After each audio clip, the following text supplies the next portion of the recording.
Let's go to end of chapter review. An atom is made up of a nucleus and this nucleus is surrounded by electrons. The nucleus is the massive part of the atom. It contains the mass of the atom, okay? It's composed of neutrons and protons. Protons are positive, neutrons have no charge. And this nucleus is surrounded by electrons. Electrons are negative. So again, let's review the charges of the atom component. Nucleus has neutrons and protons. Neutrons are zero charged, protons are positively charged, electrons are negatively charged. So the charge of the nucleus is positive. Now, the number of protons is equal to the number of electrons. So the overall charge of the atom is 0. It is uncharged, okay, as an atom. Now, let's see the options we have.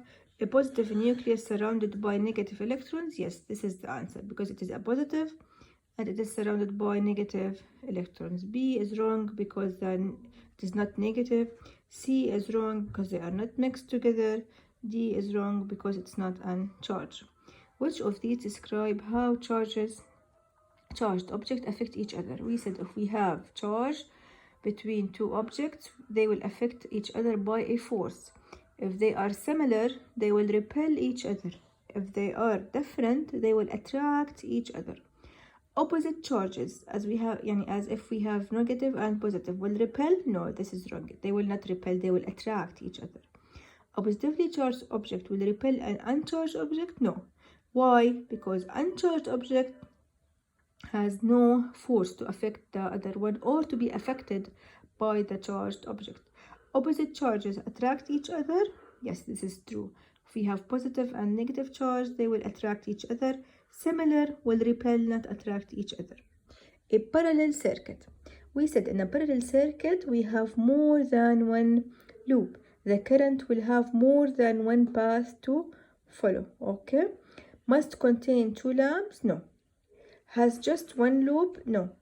The one that has just one loop is the series circuit. Must contain more than one cell? No. Has more than one loop? Yes. We said in parallel circuit, we have more than one loop, so electron will be divided into these loops, so the current will be divided into these loops, okay? So the total current that come out from the cell or the battery will be divided on loop 1 and on loop 2. But parallel circuit will have the same voltage, okay? Why it will have the same voltage? Because electrons will act as if every loop is separated from the other loop, so their energy will be held still in them, so energy will not be divided upon them, okay, upon these loops.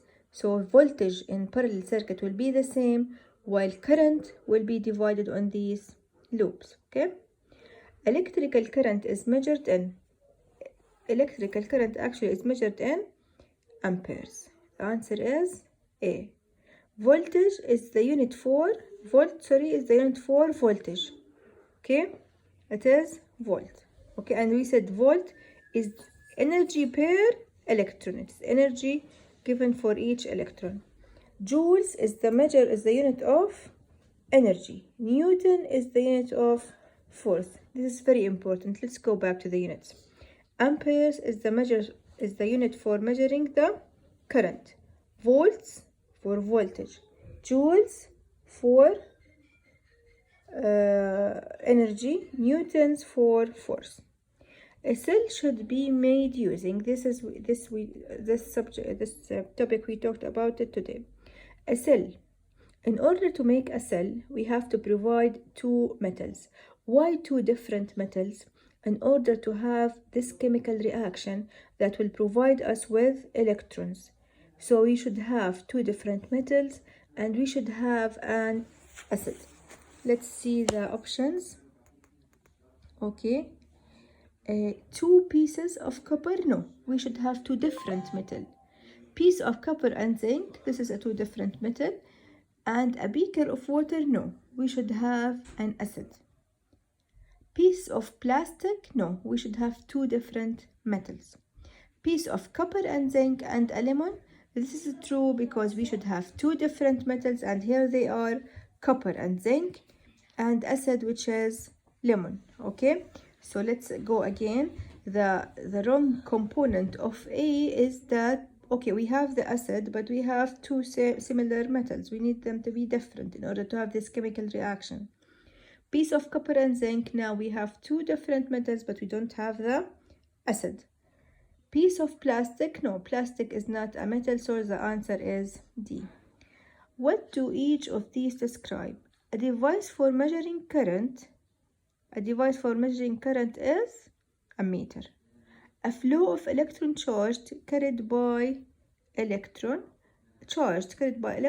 is the current. Okay, now that's it for today.